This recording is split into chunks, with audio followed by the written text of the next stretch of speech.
You can't give away what you don't have. If you're in turmoil on the inside, mad at yourself, critical, condemned, that's what you have to give. If you're hard on yourself, you'll be hard on others. If you don't forgive yourself, you won't forgive others.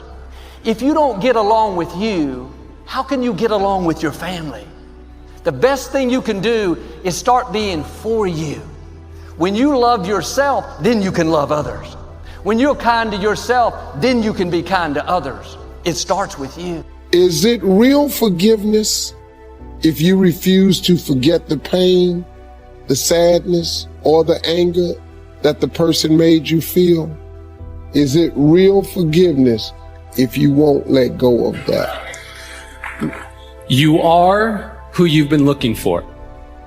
So stop looking for more unless you're looking in a mirror, because it's about time for you to see clearly that you are who you've been looking for. And that empty feeling you got, that hole in your chest, you only got that feeling because you think you're not blessed with everything you need. You see, we live in a consumerist society, which means they need you to buy stuff. And the easiest way to sell it is to tell you you're not enough. Buy this car, you'll get girls. Buy this bra, you'll get guys. And we're seeing it so much that we start believing these lies, but the truth is, the makeup they're selling to make you feel prettier is the same makeup you buy to stop feeling shittier about this lie they keep telling you that you are not enough.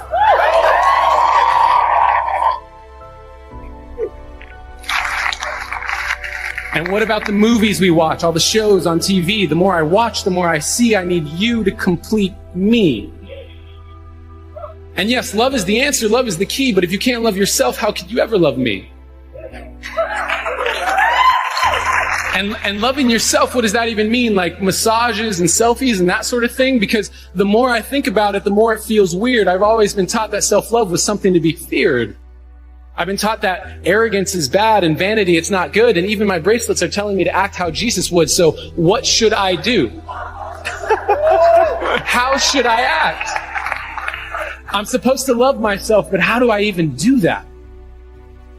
Well, I got a trick that I picked up from a friend who noticed that I was quick to defend her when she would say something negative about herself. She would say, "I'm so dumb," and I'd say, "You're so brilliant." She'd say, "I'm so weak," and I'd say, "You're so resilient." And when she said, "I feel ugly," and I said, "You look beautiful," she asked me why I was so dutifully filling up her cup constantly and yet treating my own cup so irresponsibly.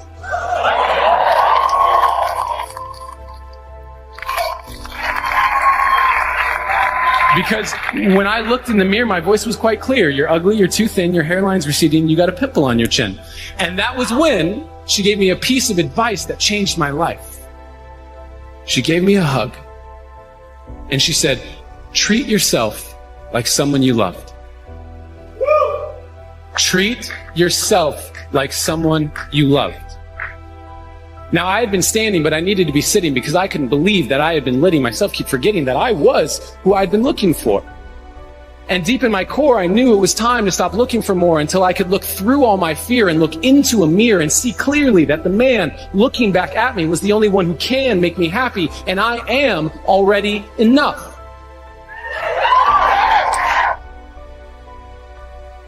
And I am not any more special or unique than you. That is why I'm here to speak to you. You are already enough.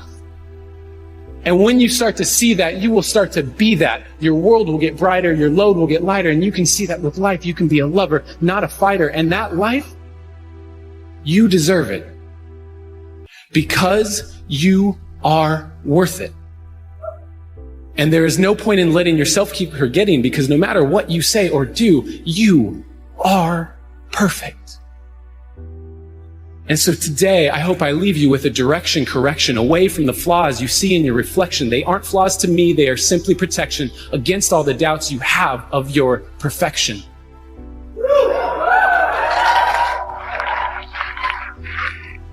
So start today. Take a good, long look in the mirror and say, "I am who I've been looking for." How much do you love yourself? Because if you understand the value of self-love, then you would never fuck with a girl like that. You would never fuck with a dude like that. You'll never be friends with those type of people or ever accept any invites that has to do with this or that. I already know how you're going to make me feel because I've hung out with you before and you've already made me feel that way multiple times. So you continue to invite me and I continue to show up because I'm desperate to have friends. I'm desperate for the validation of all of these people being around me, feeding me, feeding me, feeding me. I ain't shit until you tell me that I'm the shit. I don't love me until you tell me that you love me. I don't like me until you tell me that you like me. Most of the people out here are running around empty. They have no sense of self, no sense of self-love. When I say self-love, it has nothing to do with celebrity, money, materialistic things, and all of the things that your negative mind could probably go to. It has nothing to do with self-love. It has nothing to do with looks, nothing to do with cars and any of the superficial things that one would assume that could make you love yourself even more. It's a matter of knowing your value. It's a matter of you saying, I don't have to be around these people in these type of environments and situations in order for me to finally see the value in myself. I love me independent of you loving me. I believe in me. I know my self-worth. I know clearly that I'm a child of God. And God has a purpose over my life, and if he didn't, I wouldn't be here anymore. And I don't need you to tell me that. I don't need you to validate me. When you give me compliments, it inspires me to keep going. But you're not the reason I'm doing this. The comments, the feedback, the energy is not the reason I do what I do. I am here and I have a purpose. There is no value in having wisdom, knowledge, insight, spirituality, love, and having all of this stuff that I'm aware of. And I'm not perfect. I've had flaws. Every day I am a work in progress. Forgiveness is giving up the hope that the past could be any different. I think for myself, and I know many of you, you think forgiving means accepting what has happened to you. Well, it is accepting that it has happened to you. Not accepting that it was okay for it to happen. It is accepting that it has happened, and now what do I do about it? Forgiving is giving up the hope. Not holding on, hoping, wishing that it could have been any other way than it actually was. Giving up the hope that the past could be any different. And when I got that, I think it took me to the next level of being a better person, because I don't hold grudges for anything or any situation, and neither should you. It's letting go so that the past does not hold you prisoner, does not hold you hostage. Stop scaring yourself. And here we go into fear. How often do you terrorize yourself with your own thoughts? You get into absolute terror, and it's only coming from your thoughts. Nobody out there is doing a thing. Sometimes it's an old family pattern. Sometimes we get new things. How many people here are absolutely in terror of earthquakes? And how often do you do that to yourself? You know, we find so many ways to scare ourselves. I would like people, when you have time, to make a list of your fears. Make a list of your fears. And then give yourself the opportunity to turn each fear into a positive affirmation. Turn each one into something positive.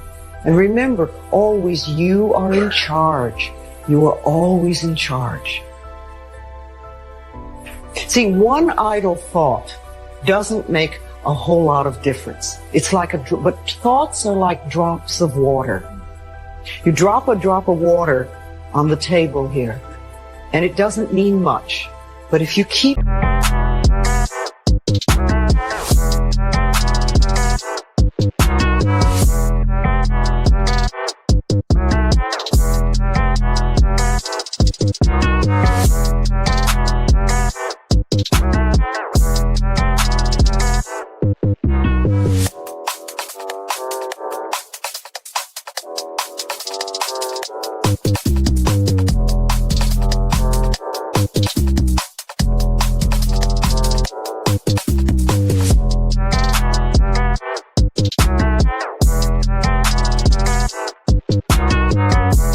dropping and keep dropping and keep dropping, you get the table becomes a wash, and then you get a puddle on the floor, and then you can get a little pond and a lake, and finally you can create an ocean.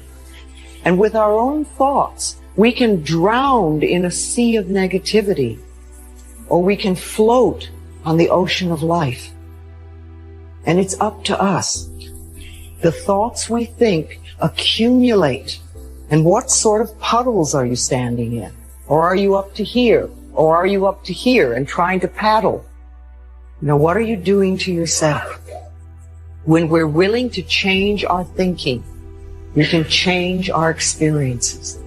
And it doesn't matter if you've got a big puddle of negative thoughts. You know, you can move over here and create a puddle of marvelous positive thoughts.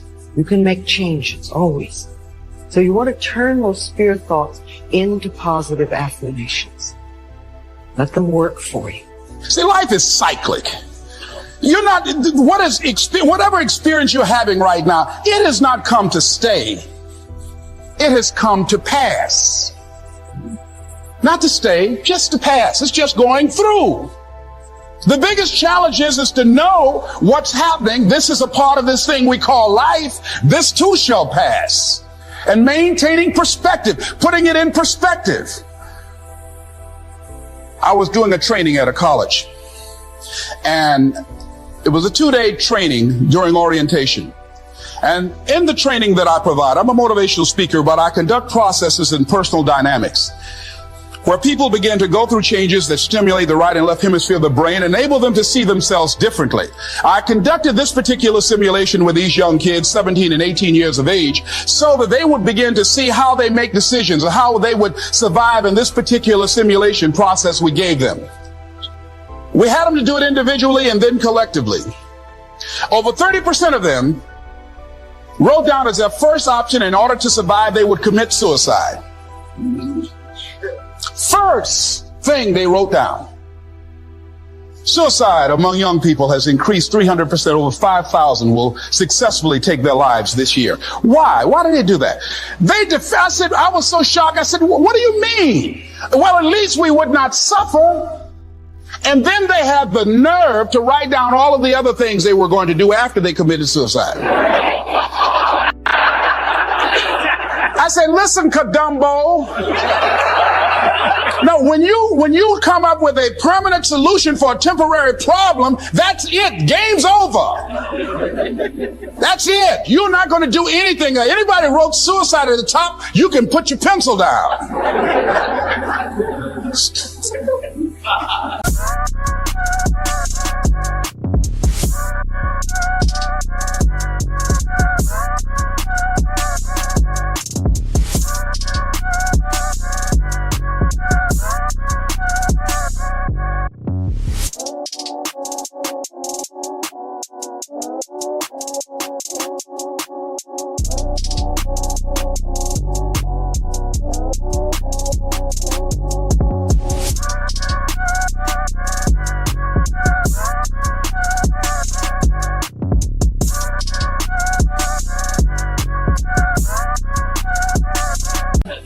See, a lot of us, because of our limited vision of ourselves, a lot of us who begin to focus on problems and enable them to overwhelm us, we begin to think that we have no options. We begin to believe that there's no way out. Repeat after me, there's always a way. Where there's a will, There's a way. Shake somebody's hand on your right and left and say, I'm unstoppable.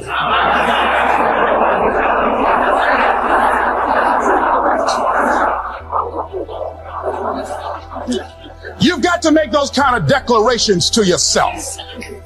I'm unstoppable. This will not get me down. And if I get knocked down, I'm going to be like Leo Pascal. You said you're going to have some low moments in life, but when you do, you will have high lows. When you work on yourself. What are some of those things that you can do during this period of time? Go for walks. Do some things for you. Just go for a stroll so you can engage in some reflective thinking on life, on yourself, looking and enjoying the universe, smelling the roses along the way. Listen to upbeat music, music that inspires you. I have oldie but goodies. I have strategies that I engage in to recharge my batteries. I'm preparing for that because I know things are going to happen that I cannot anticipate. Very good friend of mine died the other day. I had a program for myself. I have books that I read that inspire me, tapes that I listen to that fire me up. Because you're going to have sometimes low moments when you won't want to get out of bed. You just want to stay there. At times you won't want to come out the house.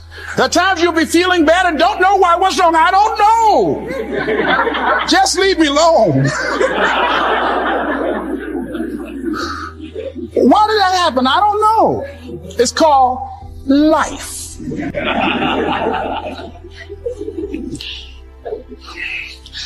The other thing is take full responsibility.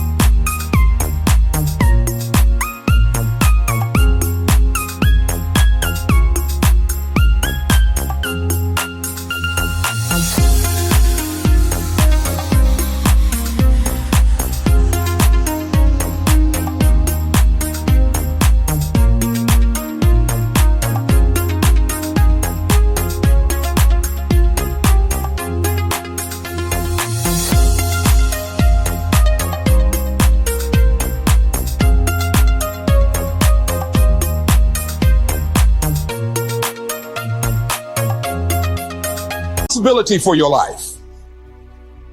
Accept where you are and the responsibility that you're going to take yourself where you want to go. Someone said we have two primary choices in life. We can either accept conditions as they exist, or we can take the responsibility to change them.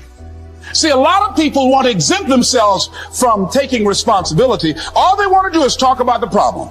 Every time you see them, they'll tell you their story over and over and over and over again. No. You want to take responsibility for your life. I got me here. I can get me out of this. And I'm getting out. I'm not going to be a volunteer victim. George Bernard Shaw said there are two kinds of people in life. You know, he said those that make things happen, those that watch things happen, and those that don't know what happened. And he said the people that get along in this life look around for the circumstances that they want, and if they can't find them, they make them. They create them. So part of beginning to get unstuck, you've got to decide that the behavior pattern that you have adopted doesn't work for you. You've got to change your strategies, and changing your strategy means reinventing your life. Recreating you, and you have the power to do that. You can decide that you're going to change, that you're not going to be a wimp. You can decide that you're going to stand up to life. You can decide that I'm going to live each day as if it were my last. You have the power to make that decision. You can decide I'm going to work on myself and develop myself. I'm going to empower me. And all of these things that are happening to me right now, they're just temporary inconveniences. They're not stronger than I am. I'm in charge here. Most of us fail in life because we're afraid of what everyone around you is thinking. That's 100% truth. So we live by the narrative of other people.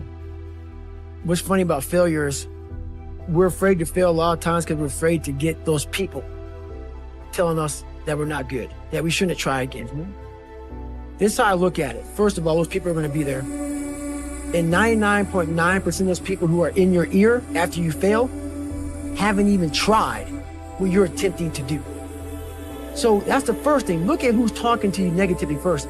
And failure is the only way to grow. The only way to grow for me. Everything I've ever succeeded in, 3 hell weeks. You know, everything, Ranger School, everything I've ever failed, I failed miserably so many times.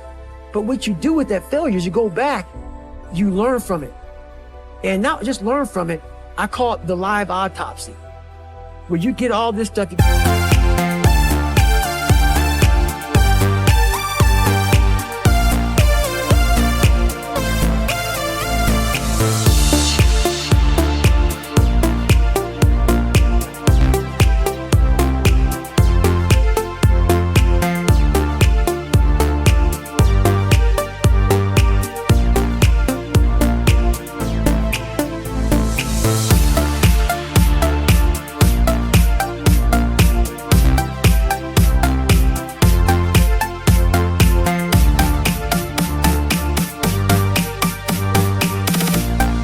Get a scratch piece of paper and you start writing down. Don't even acknowledge the fact that you failed.